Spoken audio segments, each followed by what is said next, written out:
காலையில விடிஞ்சு போய் 10 மணி ஆனாலும் பூஜா மட்டும் தூக்கத்துல இருந்து எந்திரிக்கவே இல்ல. பூஜாவோட அம்மா சமையலறையில சமையல் செஞ்சுக்கிட்டு இருந்தா.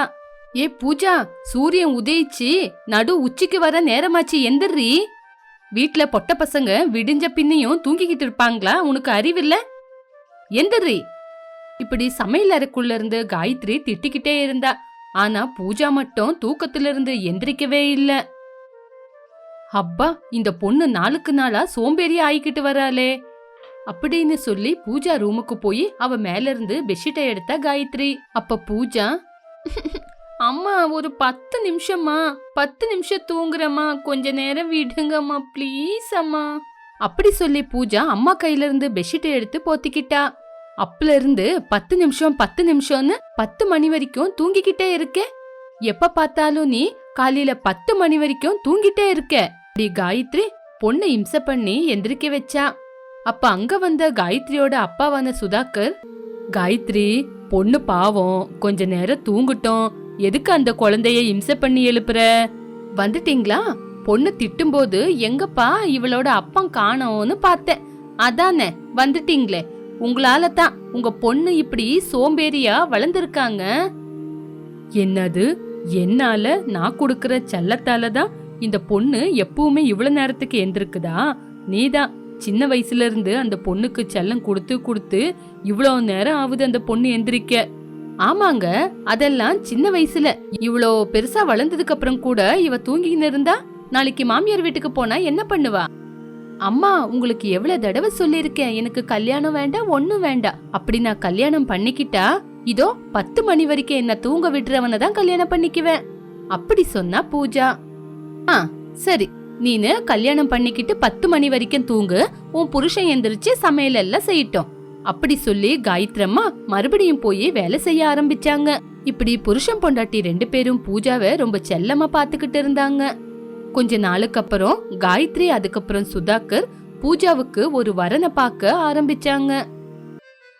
அம்மா, எனக்கு கல்யாணம் வேண்டாமா, நான் உங்க கூடயே இருக்கிறேன், தயவு செஞ்சு எனக்கு கல்யாணம் வேண்டாம் இப்படி அடம் புடிச்சுக்கிட்டு இருந்தா பூஜா. அப்போ காயத்ரி, அம்மா பூஜா, இப்ப உன்னை பாத்துக்க நாங்க இருக்கோம், அதனால எங்க கூட இருக்கிறேன்னு சொல்றேன். நாங்க எவ்வளவு நாள் இருப்போம்? நாளைக்கே உனக்கு கல்யாணம் ஆயிடுச்சுன்னா அதுக்கப்புறம் என் புருஷனை விட்டுட்டு வரமாட்டேன்னு சொல்லுவியோ என்னவோ? இப்படி காயத்ரி எதேதோ சொல்லி பூஜாவை கல்யாணத்துக்கு சம்மதிக்க வச்சா.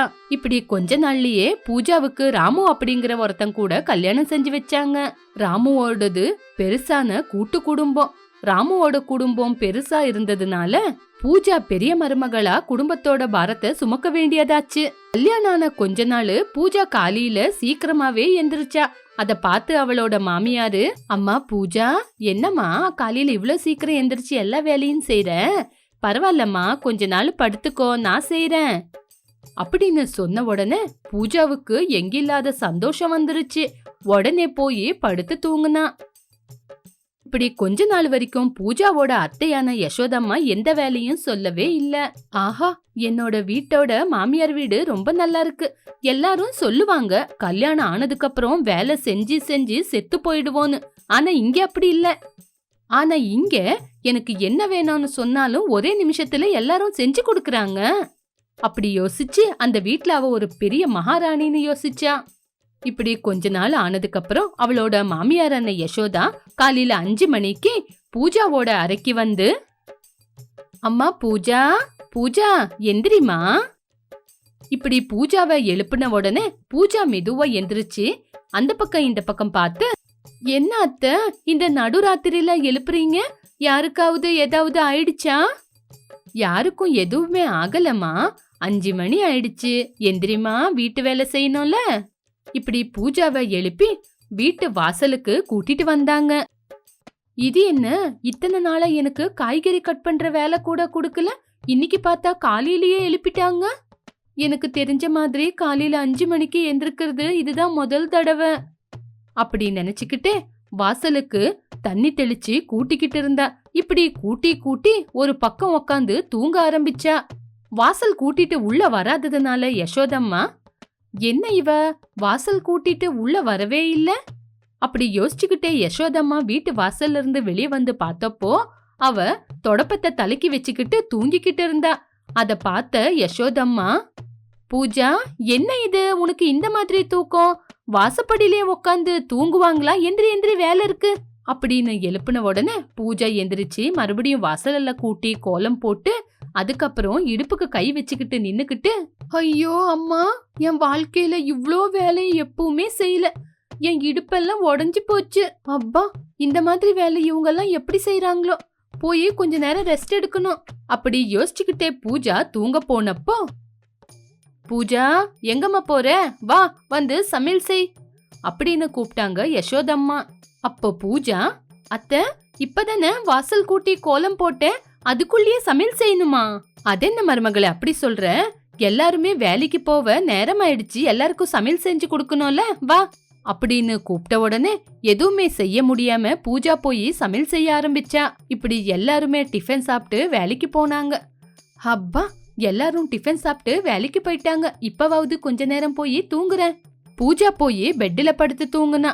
அதுக்குள்ள யசோதா வந்து, அம்மா பூஜா, எங்கம்மா போயிட்ட? மத்தியானத்துக்கு சாப்பாடு செய்யணும்ல, சரி சரி வா, சமையல் செய்யலாம் வா இப்படி மறுபடியும் கூப்பிட்டாங்க. அப்போ பூஜா வெளியே வந்து, அத்தை, இப்பதானே சமையல் செஞ்சேன், மறுபடியும் சமையல் செய்யணுமா?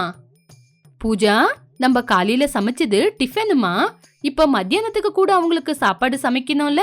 பாவம், வேலைக்கு போனவங்க அசந்து போய் வருவாங்க, சாப்பாடு செய்யணும்ல, வாமா. இப்படி பூஜா எல்லாருக்குமே சமைக்க ஆரம்பிச்சா. கூடவே அவங்க மாமியாரும் கூட அவளுக்கு உதவி பண்ணாங்க. இப்படி எல்லா சமையலும் முடிஞ்சதுக்கு அப்புறம், அப்பா, இனிமே என்ன எழுப்புறதுக்கு யாருமே இல்ல, இன்னும் சாயங்காலம் வரைக்கும் தூங்கலாம் அப்படி சொல்லி பெட்ரூமுக்கு போய்கிட்டு இருக்கும்போது அக்கம் பக்கம் இருக்கிறவங்க வந்தாங்க. யசோதாவை பார்த்து பேசிக்கிட்டு இருந்தாங்க. அம்மா பூஜா, எல்லாரும் வந்திருக்காங்க, கொஞ்சம் டீ வைமா அப்படின்னு சொன்ன உடனே பூஜா மறுபடியும் சமையலறைக்கு வந்து எல்லாருக்கும் டீ செஞ்சு கொடுத்தா. அம்மா பூஜா, நம்ம வீட்டுக்கு வந்தவங்க சாப்பிடுவாங்க, அவங்களுக்கும் சேர்த்து சமையல் செஞ்சிருமா. இப்படி பூஜா எதுவுமே சொல்ல முடியாம மறுபடியும் அவங்க எல்லாருக்குமே சமையல் செய்ய ஆரம்பிச்சா.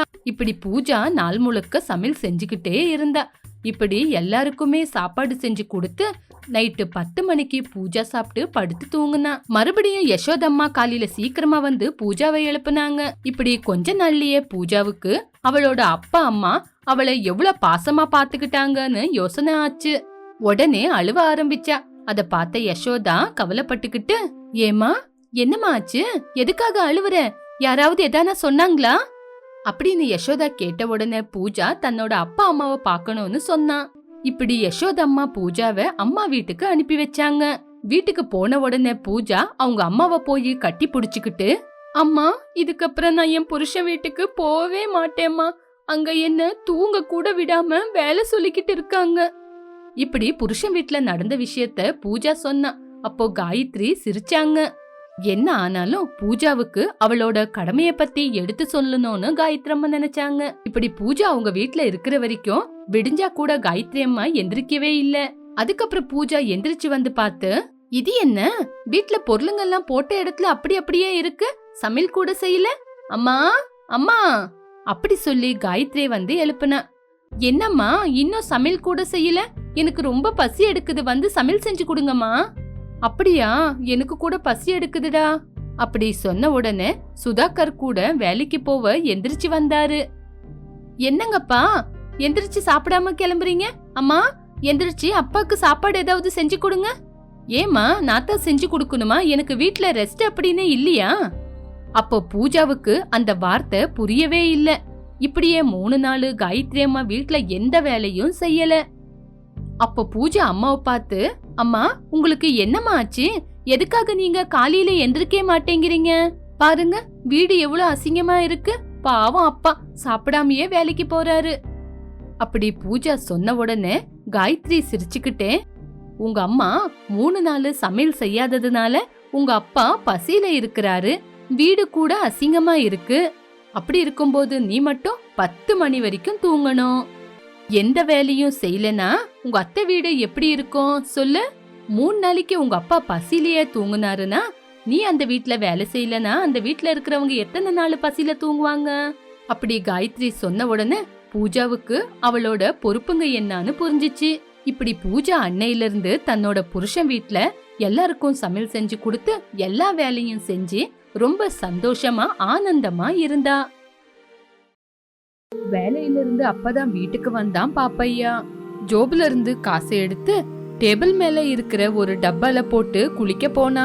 பாப்பையா அந்த பக்கம் போன உடனே துர்கா அந்த டப்பி எடுத்து காசை கணக்கு பண்ணா. 200 400 600 பரவாயில்ல, இன்னைக்கு 1100 ரூபா அப்படின்னு சொல்லி 200 ரூபாவை டப்பில வச்சு 900 ரூபாவை எடுத்துக்கிட்டா.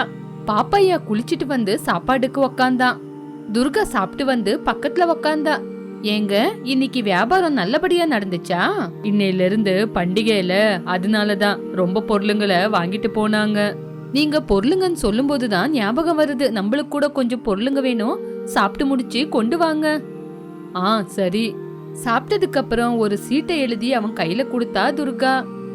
சர்க்கரை 1 கிலோ, வெல்லம் 2 கிலோ, மைதா 3 கிலோ, சேமியா, திராட்சை, பாதாம். என்ன துர்கா, நாளைக்கு என்ன ஸ்பெஷல்? காலையில சாயந்தரம் 2 வேளையும் பலகாரம் செய்யணும், அதுக்குதாங்க. பாப்பையா காசுக்காக டப்பிய திறந்து பார்த்தா. அதுல 200 ரூபா மட்டும் இருக்கிறத பார்த்து துர்காவை கூப்பிட்டா. துர்கா, இவ்வளோ பொருளை எழுதி கொடுத்து 200 ரூபா கொடுத்தா எப்படி? காசு பத்துமா? ஏன், எதுக்காவாது? லூஸ்ல பொருளுங்களை வாங்கிக்குங்க, எல்லா காசும் சரியாவும். காசு பத்தலனா என்ன செய்யறது? நீங்க என்ன செய்வீங்களோ அதெல்லாம் எனக்கு தெரியாது. நான் எழுதி கொடுத்த அத்தனை பொருளும் எனக்கு வரணும், இல்லனா நான் சும்மா இருக்க மாட்டேன். பாப்பையா பெரும் மூச்சியை விட்டுக்கிட்டு எப்பவுமே பொருளுங்க வாங்குற கடைக்கு வந்தான். அந்த கடை முதலாளி சாம்பையா தூரத்துல இருந்து பாப்பையாவை பார்த்த உடனே எந்திரிச்சு நின்னு மூஞ்ச திருப்பிக்கிட்டான். இங்க பாரு பாப்பையா, இந்த தடவை இருக்கிற காசுக்கு தான் பொருளுங்களை கொடுப்பேன். காசு இல்லைன்னு கடன் கேட்டா ஒரு பொருள் கூட கொடுக்க மாட்டேன். அப்படி சொன்னா எப்படி சாம்பையா? உங்களோட கடத்தை தீக்கிறதுக்கு தானே நீங்க எவ்வளவு காய்கறியை கேட்டாலும் கொண்டு வந்து கொடுக்கறேன். நான் உங்ககிட்ட ஒரு வாரத்துக்கு 300 ரூபா காய்கறிய வாங்குறேன், ஆனா நீ ஒரு வாரத்துக்கு என்கிட்ட 600 ரூபாக்கு பொருளுங்களை வாங்குற. என்னோட காய்கறியோட செலவு போக நீதான் எனக்கு 200 ரூபா கொடுக்கணும்.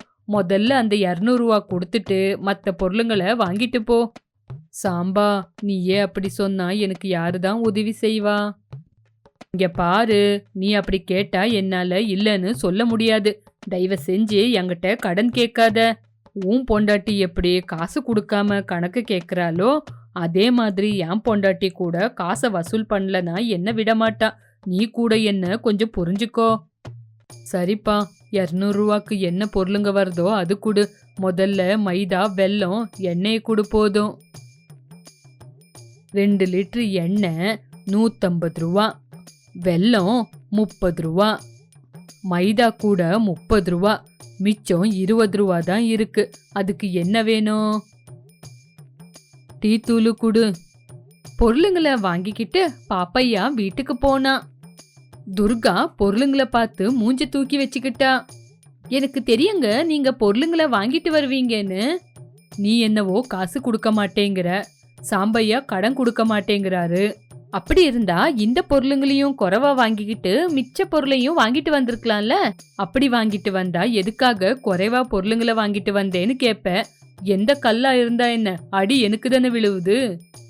நீங்க கை நிறைய சம்பாரிச்சிங்கன்னா இந்த திட்டு உங்களுக்கு கிடைக்காதுல்ல. நீ எனக்கு பணத்தை கொஞ்சம் கூடுதலா கொடுத்தா கூட எனக்கு திட்டு விழுவாது. துர்காவுக்கு கோவம் வந்து அந்த வார்த்தையை கேட்டு ஒரு கரண்டி எடுத்து பாப்பைய மூஞ்சிக்கே விசிறடிச்சா. சாதாரணமா தான் சொன்னேன் மகாகாளி. அவ்வளோ திமிரா உங்களுக்கு? போங்க, மிச்ச பொருளையும் போய் வாங்கிட்டு வாங்க. பொருளுங்களை கொண்டு வந்தாதான் வீட்டுக்குள்ள இடம் உங்களுக்கு. சாதாரணமா சொன்னாரா? சாதாரணமா? பாப்பையா நடந்துகிட்டே கடைகிட்ட போனா. இப்படியே போகும்போது ஒரு டீ கடைகிட்ட போய் உக்காந்து டீய குடிச்சுக்கிட்டு இருக்கும்போது அங்க சிங்கையா அப்படின்னு ஒரு ஆளு வந்தான். டீ கடைக்காரனுக்கு காசு கொடுத்து பாப்பையா டீய வாங்கி குடிச்சுக்கிட்டு இருந்தான். ஏங்க, நீங்க ராஜு கிட்ட தான் கடை வாங்குனீங்களா? என்னங்க சொல்றீங்க? நான் எதுக்காக அவங்கிட்ட கடை வாங்க போறேன்? அவன்தான் எனக்கு லாப பணத்தை கொடுக்கறான். நான் வட்டிக்கு காசை தான் கொடுத்துக்கிட்டு இருக்கேங்க. அப்ப நீங்க கடன் கொடுக்கறவரு தானே? அப்படி இல்லைங்க, பேங்க்ல செய்யற வேலைய இவரு வெளியே செஞ்சுக்கிட்டு இருக்காரு. ஆமா, காசை வச்சுக்கிட்டு அத வட்டிக்கு கொடுத்தா கடன் கொடுக்கறவரு தானேங்க நீங்க. அசலோட காசு கொடுக்கற வரைக்கும் வட்டிய கட்டிக்கிட்டு தானே இருக்கணும். ஆமாங்க, நீங்க அப்படியே வச்சுக்குங்க. நான் உங்க மேல நம்பிக்கை வச்சு கடன் கொடுத்தா என் மேல நம்பிக்கை வச்சு காசு கொடுக்கறாங்க. எவ்வளோ நாளா இந்த வேலை செய்றீங்க? ஐயோ, ரொம்ப வருஷமா இந்த வேலையை தான் செஞ்சுக்கிட்டு இருக்கேன். இந்த ஊருக்கு வந்து 4 வருஷமாச்சு. பாப்பையா, காசுக்காக உங்க பொண்டாட்டி கூட அடி வாங்குறத விட்டுட்டு நீங்க கூட இவர மாதிரியே வட்டிக்கு காசை விடுங்க. ஐயோ, அவ்வளோ காசு என்கிட்ட எங்க இருந்து? ஆமா, நீங்க எந்த வேலை செய்றீங்க? நான் மார்க்கெட்ல காய்கறியை விற்கிறேன். நல்லதுதான். நான் கூட அந்த பக்கமா வருவேன். ஒரு நாளைக்கு 1000 ரூபாய் கட்டுங்க போதும். மிச்ச பணத்தை வீட்டுக்கு கொண்டு போங்க. ஒரு வாரத்துக்கு நான் உங்களுக்கு 500 ரூபாய் வட்டி காசு கொடுக்கறேன். இங்க போதும்னு சொன்ன உடனே உங்களோட அசலு காசை ஒரே தடவை கொடுத்துருவேன். என்ன சொல்றீங்க? ஆமா, இல்ல இது கேக்குறதுக்கே ரொம்ப நல்லா இருக்கு. நாளைக்கு வாங்க, நாளையில இருந்தே கட்டுறேன். பாப்பையா நம்பிக்கையில ஒரு நாளைக்கு 100 ரூபாய் சிங்கையா கிட்ட கட்டிக்கிட்டு வந்தான். இப்படி 5 மாசம் முடிஞ்சு போச்சு.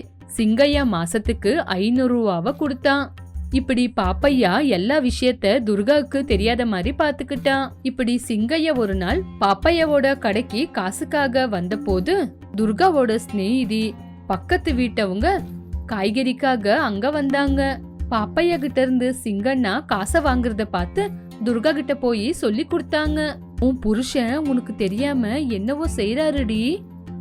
என் புருஷன் என்ன செய்யறாரு?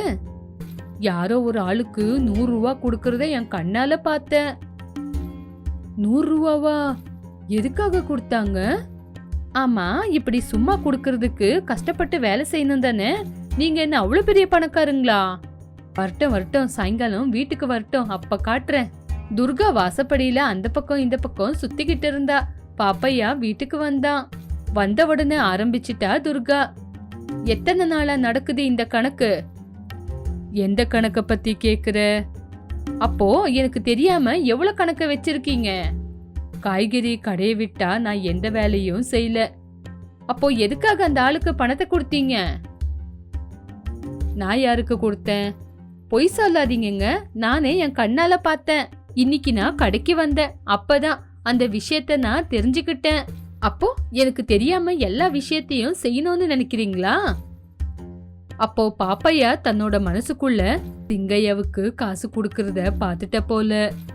விஷயம் தெரிஞ்சு போச்சுன்னா அந்த காசு கூட என் கைக்கு வராது, பிசுனாரி அப்படின்னு திட்டிக்கிட்டு வெளியே மட்டும் ஏதோ கஷ்டத்துல இருக்காங்கன்னு உதவி செஞ்சேன்.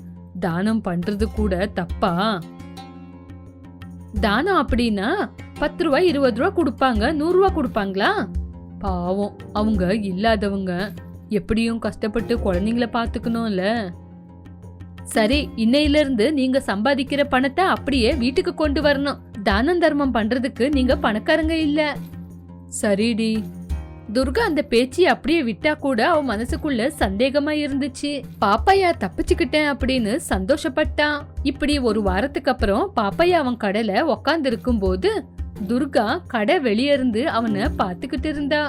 இது எதுவுமே தெரியாத சிங்கண்ணா எப்பவும் போல பாப்பையா கிட்ட இருந்து காசை வாங்கிட்டு போனாரு. துர்காவுக்கு சிங்கையா மேல ரொம்ப கோவம் வந்துச்சு. சிங்கண்ணா பின்னாடியே போய் தலைக்கு முக்காடு போட்டு அடிச்சான். ஐயோ செத்தேண்டா கடவுளே, யாரது? என்னை விடுங்க, யாரது? தலையில இருக்கிற முக்காடை எடுத்துட்டு முன்னாடி நின்னு இருக்கிற துர்காவை பார்த்து பயந்து போயிட்டான். ஏண்டா, கஷ்டப்பட்டு சம்பாதிக்காம எல்லாருகிட்டயும் காசு வாங்கி உன்னோட பொண்டாட்டி பசங்களை பாக்குறியா?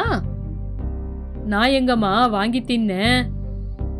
வாய மூடு. என்னோட புருஷன் ஒன்னும் தெரியாதவர் ஆனதுனால நீ கேக்கும்போது காசு கொடுக்கறாரு. இத்தனைக்கு யாருமா அந்த தர்மம் செய்யற பிரபு? காய்கறி கடையோட முதலாளி. இன்னொரு தடவை அவர்கிட்ட போன உன் காலை வெட்டி ஊர்கா போட்டுருவேன். ஒழுங்கா இரு. அது இல்ல தங்கச்சி, நான் சொல்றத கேளுமா. யாரா உனக்கு தங்கச்சி? அப்படி சொல்லி சிங்கையாவ அடிச்சு மறுபடியும் அங்கிருந்து கிளம்பி போனா. சிங்கண்ணா நொண்டி நொண்டி நடந்துகிட்டு தடுமாறிக்கிட்டே வீட்டுக்கு போனாரு. பாப்பையாவுக்கு இந்த விஷயமே தெரியாது. 2 நாள் சிங்கையா காசை வாங்கவே வரல. பாப்பையா பாவம் சிங்கையாவை தேடிக்கிட்டு சிங்கையாவோட வீட்டுக்கு போய் பார்த்தப்போ அவன் படுத்த படுக்கையா இருந்தான். ஐயோ சிங்கண்ணா, என்ன நடந்துச்சு? ஆ, இந்த விஷயத்த போய் உன் பொண்டாட்டிக்கிட்ட கேளு. எப்படி அடிக்கிறா, நாயடி பேயடியா அடிக்கிறா. உனக்கு கையெடுத்து கும்பிடுறேன், தயவு செஞ்சு இந்த இடத்த விட்டு கிளம்பி போயிடு. இதுக்கப்புறம் உன்னோட அசல் பணத்தையும் கொடுக்க மாட்டேன். பாப்பையாவுக்கு எதுவுமே புரியல. வீட்டுக்கு போய், துர்கா, நீ சிங்கையாவ பாத்தியா? யாருங்க அது? என்னது தெரியாதா? அவரை கேட்டா உன்னை கேட்க சொல்றாரு. யாரு அவரை அப்படி போட்டு அடிச்சது? அந்த காசை வாங்கி திங்கிறவன் மறுபடியும் வந்துட்டானா? காசை வாங்கி யார் திங்கிறா? நீங்க 100 ரூபா குடுக்குறீங்களே அந்த ஆளு. நீ அவரை அடிக்கலையே. நான் ஒன்னும் அடிக்கல. பரவாயில்ல, பொழைச்சிட்டான்.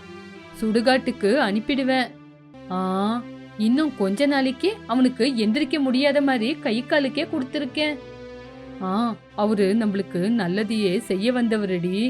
அவருக்கு நான் சும்மா காசு கொடுக்கல, நான் அவர்கிட்ட பணத்தை சேர்த்து வச்சிருக்கேன். இப்படி நடந்த விஷயத்த பத்தி சொன்ன துர்கா ஆச்சரியப்பட்டா. இந்த விஷயத்த நீங்க முதல்லயே சொல்லியிருந்தா இவ்வளவு பெரிய விஷயம் நடந்திருக்குமா? நீ எதுக்குடி அந்தாள போய் அடிச்சிட்டு வந்திருக்க? அதுலயும் ஒரு பொம்பளை நீ. அந்த ஆம்பளைக்கு மரியாதை இருக்குமா? சரிங்க, நாளைக்கு போய் மன்னிப்பு கேட்டு நம்ம காசை நம்ம வாங்கிட்டு வந்துடலாம். இவ்வளோ நடந்ததுக்கு அப்புறம் நம்ம காசை திருப்பி கொடுப்பாரா? ஐயோ, எப்படி அந்த காசை விட முடியும்? அவரோட கையில கால்ல விழுந்தாச்சு. அந்த காசை நான் வாங்கிட்டு வரேன் பாருங்க. மறுநாள் அவங்க 2 பேரும் சேர்ந்து சிங்கையா வீட்டுக்கு வந்தாங்க. வீடு பூட்டு போட்டு இருந்துச்சு. பக்கத்து வீட்டுக்காரர்கிட்ட கேட்டப்போ தெரிஞ்சு போச்சு, சிங்கண்ணா ஊரை விட்டே போயிட்டான்னு. இப்படி எதுவுமே செய்ய முடியாம பாப்பையா துர்கா கவலைப்பட்டுக்கிட்டே வீட்டுக்கு வந்தாங்க. இதெல்லாம் உன்னாலதான்னு 2 பேரும் சண்டை போட்டாங்க. என்னதான் சண்டை போட்டாலும் காசு திரும்பி வராதுல்ல.